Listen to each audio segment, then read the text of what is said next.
Hello everyone, friends on the Weller channel. Today I will show you how to improve the image quality of a recording in OBS.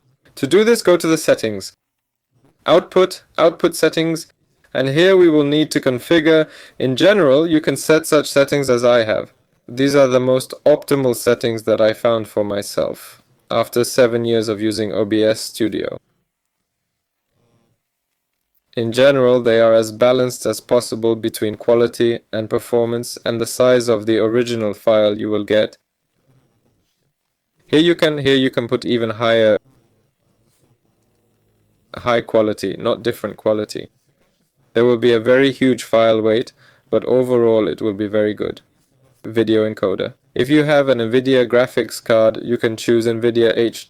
Here I have a software video encoder that you see the quality right now on your screen. That's it. Next, go to the advanced settings and select the priority of the process high.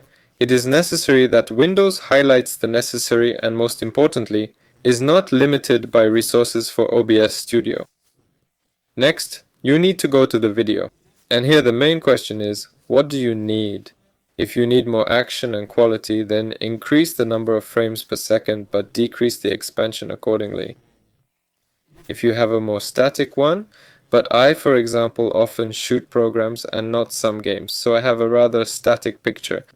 I could even put 4K or 2K here, but at the same time 30 FPS. That is, we need to find a balance here. That's it.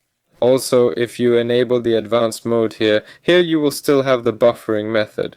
Choose the lang source method and that's it, because only the lang source method gives you the maximum quality and none of the buffering methods can be compared in any way. That's it, that's all. Well, I was with you. Subscribe to the channel. Bye everyone.